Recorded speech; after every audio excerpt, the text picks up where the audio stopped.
La victoire de l'AS Monaco face à l'Olympique de Marseille, les avant-matchs de Saint-Étienne-Lyon et Rennes-Lille, sans oublier le coup d'œil sur les résultats à l'étranger, voilà le menu du journal de Made in Foot.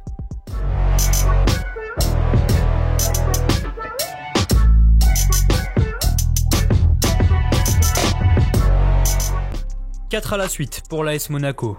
En s'imposant 3-1 hier face à Marseille, le club de la Principauté enchaîne une 4e victoire de rang en 2021 et recolle provisoirement avec le trio de tête.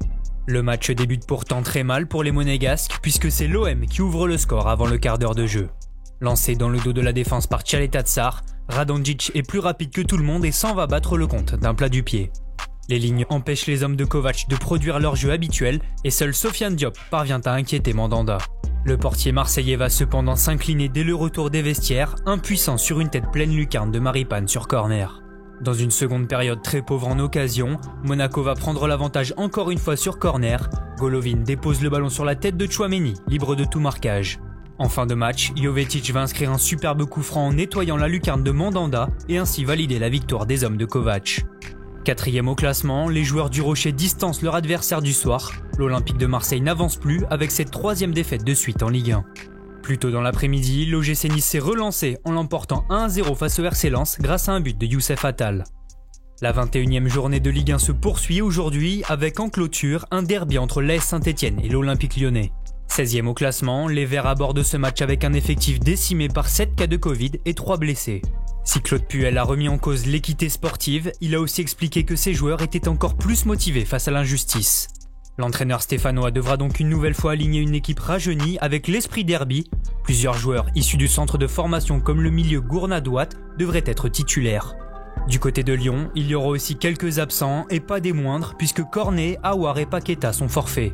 Après sa défaite surprise 1-0 face à Metz le week-end dernier, l'OL avait cédé son fauteuil de leader. Aujourd'hui, l'objectif est clair, il faut se racheter et rester accroché au wagon de tête.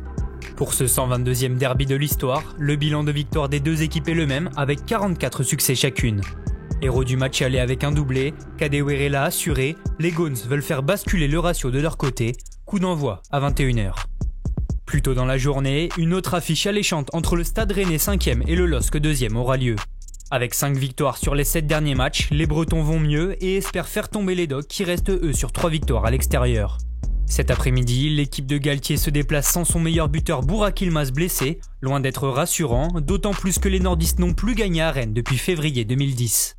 À suivre également aujourd'hui Bordeaux-Angers à 13h, suivi à 15h de Dijon-Strasbourg, Metz-Nantes et Reims-Brest.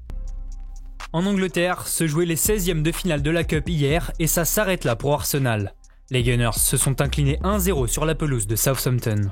En déplacement du côté de Cheltenham, pensionnaire de 4e division, Manchester City a été mené jusqu'à la 81e minute. Phil Foden a égalisé avant de voir Gabriel Jesus et Ferran Torres porter le score à 3-1. En Espagne, le Real Madrid s'est rattrapé. Après 3 matchs sans victoire, les merengues ont déroulé pour s'imposer 4-1 sur le terrain d'Alaves.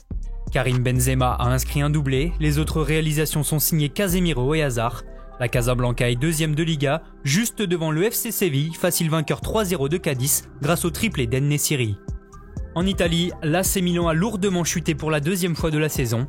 Hier, les rossoneri ont subi la loi de l'Atalanta et s'inclinent 3-0.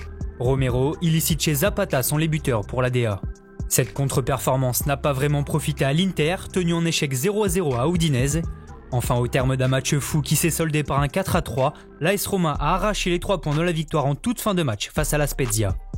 On termine ce tour d'Europe par l'Allemagne où Leipzig a perdu 3-2 face à Mayence.